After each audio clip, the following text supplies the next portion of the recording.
السلام عليكم ورحمة الله وبركاته. الحمد لله نحمده ونستعينه ونستغفره ونؤمن به ونتوكل عليه ونعوذ بالله من شرور أنفسنا ومن سيئات أعمالنا.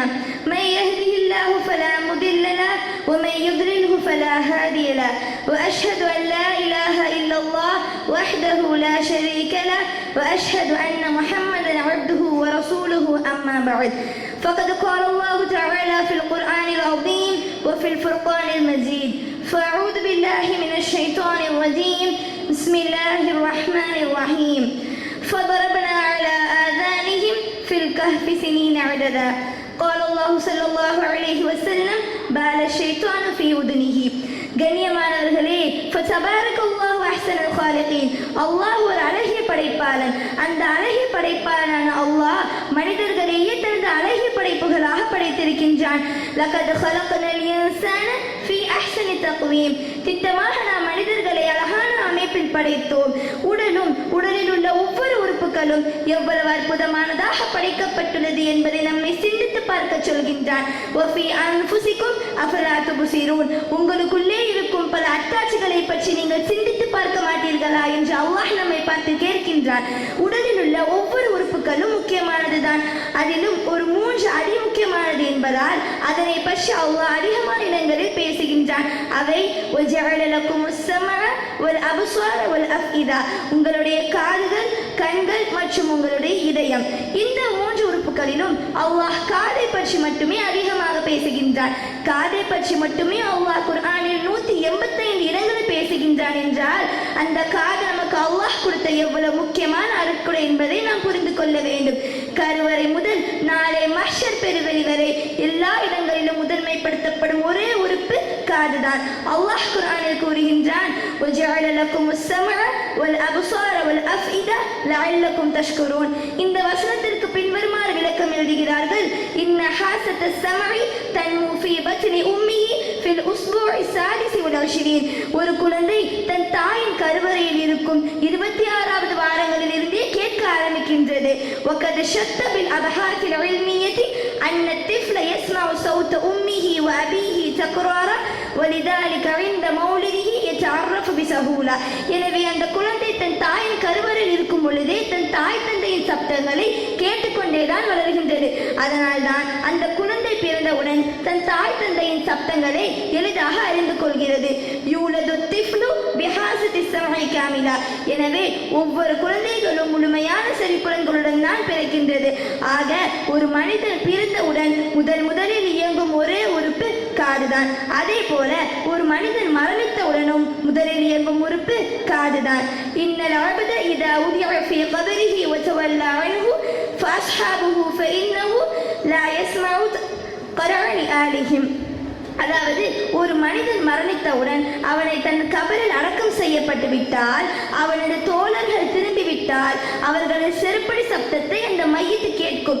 ஆக ஒரு மனிதன் தனது தாயின் கருவறையில் தோன்றியதிலிருந்து நாளை அவன் மரணித்த பிறகு முதலில் இயங்கும் ஒரே உறுப்பு காதுதான். மேலும் நாளை மறுமையில் முதலில் காதிடம்தான் விசாரிக்கப்படும். இன்ன ஸம்அ வல் பஸர வல் ஃபுஆத. மேலும் நாளை மறுமை நாளில் உங்களுடைய காதுகளிடமும் உங்களுடைய கண்களிடமும் உங்களுடைய இதயத்திடமும் விசாரிக்கப்படும். அதில் காதுதான் முதலில் சாட்சி சொல்கின்றது. யௌம தஷ்ஹது அலைஹிம் ஸம்உஹும் வ அப்ஸாருஹும் வ ஜுலூதுஹும் பிமா கானூ யஅமலூன். எனவே அந்நாளில் அவர்களுடைய காதுகளும் அவர்களுடைய கண்களும் அவர்களுடைய தோள்களும் அவர்களுக்கு எதிரே அது சாட்சி சொல்கின்றன. மேலும் சொர்க்கத்தின் இன்பங்களை முதலில் அனுபவிக்கும் ஒரே உறுப்பு காதுதான். وقال لهم خزنتها سلام عليكم. சொர்க்கத்தின் காவலாளிகள் சொர்க்கவாசிகளை சலாம் கூறி வரவேற்பார்கள். எனவே அந்த சலாத்தை முதலில் கேட்பது நம்முடைய காதுகள் தான். இவ்வாறு அல்லாஹ் குர்ஆனில் காதுகளின் சிறப்பை சொல்லிக்கொண்டே இருக்கலாம். எனவே இந்த காதிற்கும் குகைவாசிகளுக்கும் இடையே உள்ள தொடர்பை பற்றி சகோதரி பேசுவார். என்ன கஹ்ஃபாசிகள் பற்றியும் கஹஃப் சூராவின் அதிசயங்கள் பற்றியும் நடக்கும் இந்த நிகழ்ச்சியில் சகோதரி காதை பற்றியும் காதின் மகத்துவம் பற்றியும் பேசுகிறாரே, இரண்டுக்கும் என்ன சம்பந்தம் என்றுதானே நினைக்கிறீர்கள்? மேலோட்டமாக பார்ப்பதற்கு சம்பந்தம் இல்லாதது போல் தெரிந்தாலும் கஹ்ஃபாசிகளின் மாபெரும் அதிசயமே இந்த காது எனும் மகத்தான உறுப்பை கொண்டுதான். ஆம், கஹ்ஃபாசிகளை அல்லாஹ் 309 சந்திராண்டுகள் தூங்க வைத்தார்.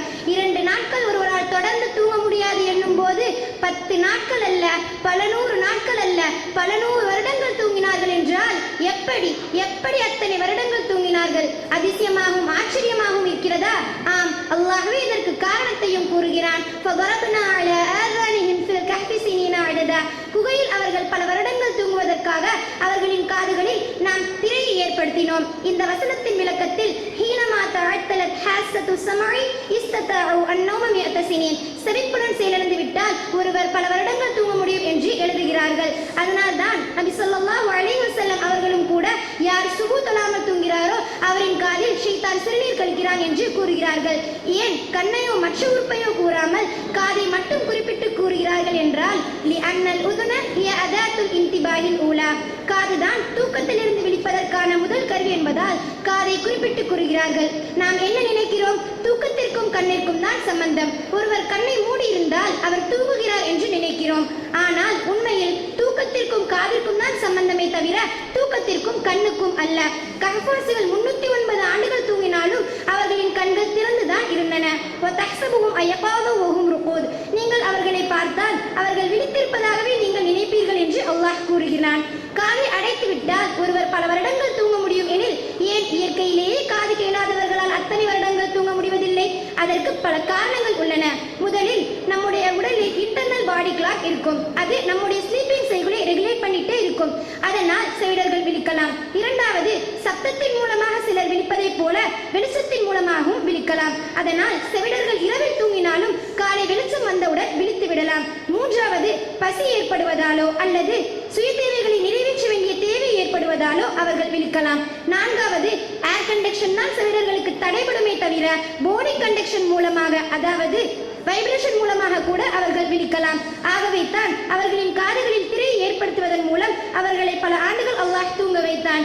எனவே கஹ்ஃபாசிகள் எப்படி அல்லாஹ்வின் அத்தாட்சியோ, அவர்களின் தூக்கம் எப்படி அல்லாஹ்வின் அத்தாட்சியோ, அப்படித்தான் நம்முடைய காதும் அல்லாஹ்வின் அத்தாட்சியாகும். விளங்கி நடப்பதற்கு அல்லாஹ் தௌஃபீக் செய்வானாக. وآخر دعوانا الحمد لله رب العالمين. السلام عليكم ورحمة الله وبركاته. Thank you for your insightful lecture. May Allah reward you for your efforts and increase you in knowledge. Our youngest participants are ready to showcase their talents. Akil, Hanna Fatima, Safia,